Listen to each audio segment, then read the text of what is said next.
Hi guys, welcome to channel. മുടി നോക്കണ്ട, ഞാനിപ്പോൾ വന്നിറങ്ങിയുള്ള ശേഷം ഒരു കുളി പാസ്സാക്കി നിൽക്കുകയാണ്. ഇപ്പോൾ മുടിയൊക്കെ ഒന്ന് ഓടാൻ കുറച്ച് ടൈം എടുക്കും. പിന്നെ വിശേഷങ്ങളെന്ന് വെച്ചാൽ ഞാൻ ഇപ്പോൾ യു പിയിലല്ല, തൃശ്ശൂർ റെയിൽവേ സ്റ്റേഷനാണുള്ളത്. ഇന്ന് കാലത്ത് വന്നിറങ്ങിയുള്ളൂ. എന്താണെന്ന് വെച്ച് കഴിഞ്ഞാൽ 2-3 സർപ്രൈസ് കാര്യങ്ങളൊക്കെ ഉണ്ട്. ഒന്നൊരു ഹൗസ് വാമിങ് ഉണ്ട്, പിന്നെ നമ്മുടെ സ്റ്റുഡിയോയിൽ ഷിഫയുടെ ബർത്ത്ഡേ ആണ് ഇന്ന്. അപ്പോൾ എനിക്കറിയില്ലായിരുന്നു കേട്ടോ ഇന്ന് ഷിഫയുടെ ബർത്ത്ഡേ എന്നുള്ളത്. അപ്പോൾ ഇന്ന് കാലത്താണ് ഞാൻ അറിഞ്ഞത് ഷിഫയുടെ ബർത്ത്ഡേ ആണ്. അപ്പോൾ ഒരു ചെറിയൊരു സെലിബ്രേഷൻ ഉണ്ട്. അവളെ അറിയിക്കണില്ല, അത് നല്ല അടിപൊളിയായിട്ട് ചെയ്യണം എന്നാണ്. പിന്നെന്താ വെച്ചാൽ പിന്നെ വേറെ വിഷയം എന്താ വെച്ചാൽ പിന്നെ യു പിയിൽ ക്യാമ്പ് അറ്റൻഡ് ചെയ്യുന്നുണ്ടല്ലോ. അപ്പോൾ അതിൽ ക്ലാസ്, അതായത് 60 മെമ്പേഴ്സ് ഉണ്ട് അവിടെ. ആ 60 മെമ്പേഴ്സിനും ക്ലാസ് എടുക്കുക എന്നുള്ളൊരു അച്ചീവ്മെൻറ്റ് കിട്ടിയിട്ടുണ്ട്. അത് ഞങ്ങൾ ഒരു 5 പേർക്കാണ് കിട്ടിയിട്ടുള്ളത്. അതിലൊരാൾ ഞാനാണ്. അപ്പോൾ അതൊരു ആസ് എ ആർട്ടിസ്റ്റിൽ എനിക്കൊരു അച്ചീവ്മെൻ്റായിട്ട് തോന്നുന്നു. കാരണം ഇത്രയും പേരുണ്ടായിട്ടും 5-ൽ ഒരാളായിട്ട് ഞാൻ കിട്ടിയല്ലോ. അപ്പോൾ അത് പെട്ടെന്നൊന്നും കിട്ടില്ല കേട്ടോ. എന്ന് വെച്ച് കഴിഞ്ഞാൽ നമ്മുടെ കുറേ ഹാർഡ് വർക്ക് ഉണ്ട്. പിന്നെ അതേപോലെ തന്നെ നമ്മുടെ ഡെഡിക്കേഷൻ വേണം. പിന്നെ നമ്മുടെ ഉള്ളിലൊരു ഫയറും വേണം. പെട്ടെന്നൊന്നും അങ്ങനെയൊന്നും കിട്ടില്ല. ഫയർ ഉണ്ടാക്കാൻ കുറേ സംഭവം ലൈഫിൽ നമ്മൾ നടക്കുന്നുണ്ട്, നിത്യമായിട്ട് നടക്കുന്നുണ്ട്. പിന്നെ സ്ട്രഗ്ലിംഗ് ആണ്. ഇപ്പോൾ ഏത് ഡാൻസേഴ്സിനെ എടുത്താലും സ്ട്രഗ്ലിംഗ് ആണ് ലൈഫ്. അത് എങ്ങനെ നമുക്ക് പറഞ്ഞ് മനസ്സിലാക്കുമെന്ന് അറിയില്ല. അതിപ്പോൾ എല്ലാവരും പ്രൊഫഷണലും സ്ട്രഗ്ലിംഗ് ഉണ്ടാവും, ഇല്ല എന്ന് പറയുന്നില്ല. പക്ഷേ ഒരു ആർട്ടിസ്റ്റുകളുടെ ലൈഫിൽ എന്ന് പറഞ്ഞാൽ കുറച്ച് കൂടുതലാണത്. പുറത്തുനിന്ന് കാണുന്നവർക്കൊക്കെ ഡാൻസ് എന്ന് പറഞ്ഞാൽ തുള്ളി കളിച്ചാൽ മതി എന്നൊക്കെ ആയിരിക്കും. പക്ഷേ ആസ് എ ഡാൻസേഴ്സ് പെർഫോമേഴ്സിന് അനുസരിച്ച് അങ്ങനെയല്ല, കുറച്ച് കഷ്ടപ്പാടാണ്. പിന്നെ ഡാൻസ് എന്ന് വെച്ച് കഴിഞ്ഞാൽ നമ്മുടെ കേരളത്തിലത്തെ മാത്രമല്ല ഡാൻസ് കേട്ടോ, അതിന് പുറത്തും കുറേ തലങ്ങളുണ്ട്. അപ്പോൾ എല്ലാവരും എന്നോട് ചോദിച്ചു എന്തുകൊണ്ടാണ് യു പി പോയി പഠിക്കണത്, ഇവിടെ പഠിച്ചത് പോലെ എന്നൊക്കെ ഉള്ളത്. നമുക്ക് അപ്ഡേഷൻ ആവണം.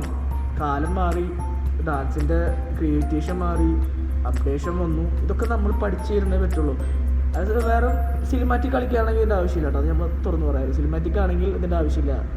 വെറുതെ എന്തെങ്കിലും മിസ് അങ്ങനെയല്ല, കളിച്ചാൽ മതി. ഇതങ്ങനല്ല, ഇത് ഫൗണ്ടേഷൻ ഉണ്ട്, അങ്ങനെ എലമെൻറ്റ്സ്, അങ്ങനെ നമുക്ക് കുറേ സംഭവങ്ങളുണ്ട്. ഈ വെസ്റ്റേണിലേക്ക് കിടക്കുമ്പോൾ വെസ്റ്റേൺ മീൻസ് എന്ന് വെച്ച് കഴിഞ്ഞാൽ ബോളിവുഡ് അല്ല കേട്ടോ, അതർ സ്റ്റൈലുകളാണ് ഞാൻ ഉദ്ദേശിക്കുന്നത്. ഹിപ്പോപ്പ് ആയാലും അങ്ങനത്തെ ഇതൊക്കെ ആണെങ്കിലും.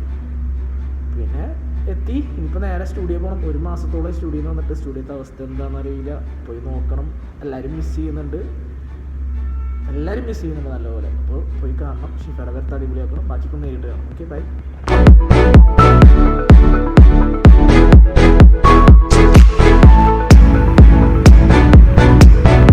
അങ്ങനെ നീണ്ട ഇടവേളയ്ക്ക് ശേഷം ചങ്കോട്ടി ജംഗ്ഷനിൽ വന്നിരിക്കുകയാണ്. നല്ല മഴയുണ്ട്. 8 ദിവസങ്ങൾക്ക് ശേഷമാണ് നമ്മുടെ ഡാൻസ് ക്ലാസ്. പുതിയ ഷോപ്പൊക്കെ വന്നിട്ടുണ്ട്.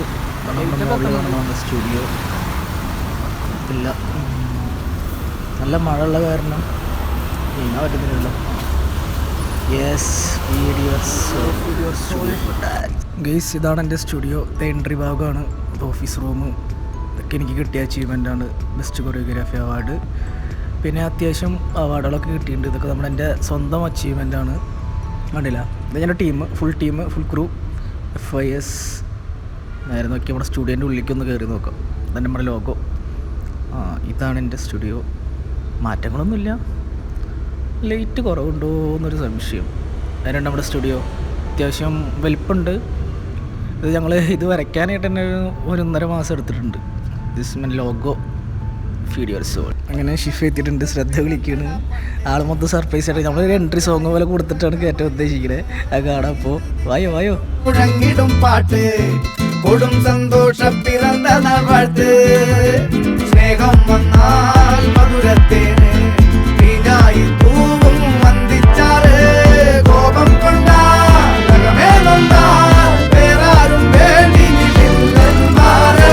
ആഹാർമാദം ആർക്കും മർമാദം ആർക്കു പൊന്തട്ടെ ആഘോഷ പ്രകമ്പനം. ആഹാർമാദം ആർക്കും മർമാദം ആർക്കു പൊന്തട്ടെ ആഘോഷ പ്രകമ്പനം.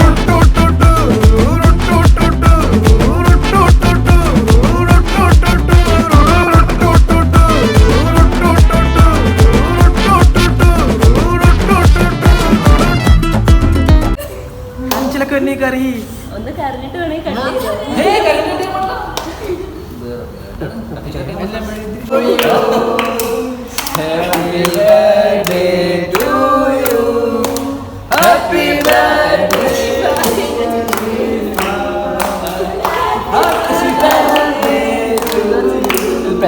അയ്യേ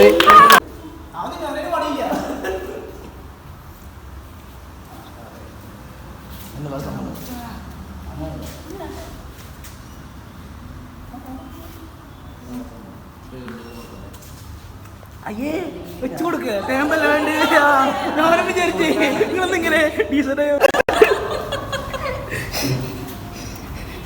കുരിശെടുക്കാൻ മറന്നല്ല പുണ്യ. നിങ്ങളെടുക്കുന്ന ഓരോ കേക്കുകളും ഈ കുട്ടിയുടെ ജീവിതത്തിനും മുന്നോട്ട് പോക്കിനുമുള്ളതായിരിക്കണം. എന്താ പറയാനുള്ളത്? സന്തോഷം. സന്തോഷം മാത്രമല്ലോ, പിന്നെ പിന്നെ വീട്ടിൽ സന്തോഷം, ഒരുപാട് സന്തോഷം. പിന്നെ സത്യം പറഞ്ഞാൽ ഇത് ഞാൻ ഒട്ടും പ്രതീക്ഷിച്ചതല്ല. ഇത് ഒരുക്കി തന്ന ഈ ക്രൂവിനും എന്റെ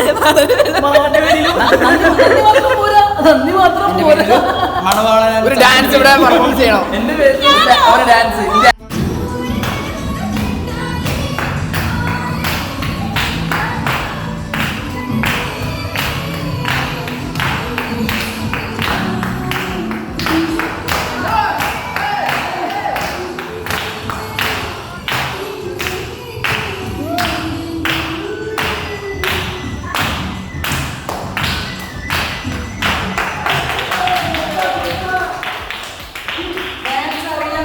അങ്ങനെ ഡാൻസ് പരിപാടിയൊക്കെ കഴിഞ്ഞ് ഞങ്ങളിതാ ട്രീറ്റിന് പോയിരുന്നു. ഓപ്പോസിറ്റ് അൽബൈക്ക് ഹോട്ടലുണ്ട്, അവിടേക്കാണ് പോണത്. അഖിൽ ഫ്രണ്ടിൽ നടക്കുന്നുണ്ട്, കണ്ടാവുന്ന അവൻ്റെ ബർത്ത്ഡേന്ന്. അപ്പോൾ നമ്മൾ നടന്നു പോകുന്ന നീങ്ങാണ്. ഇതാണ് അൽബൈക്ക് ഹോട്ടൽ. അതിൻ്റെ ബാക്ക് സൈഡിൽ നല്ല സ്ഥലമുണ്ടെന്ന് പറഞ്ഞു. അപ്പോൾ അങ്ങനെ കയറി പോവുകയാണ് ഞങ്ങൾ.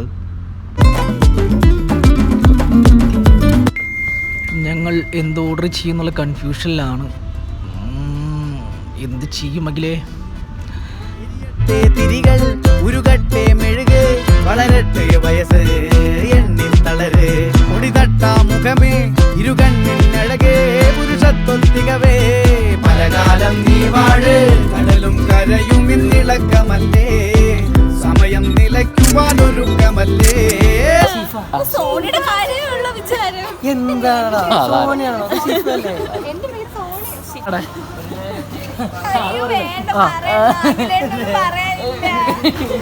പറയടാ, കേട്ടിട്ട് പോ.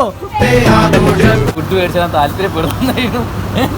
എല്ലാത്തിനും നന്ദി, നന്ദി, നമസ്കാരം. നമസ്കാരം, ഗുഡ് നൈറ്റ്.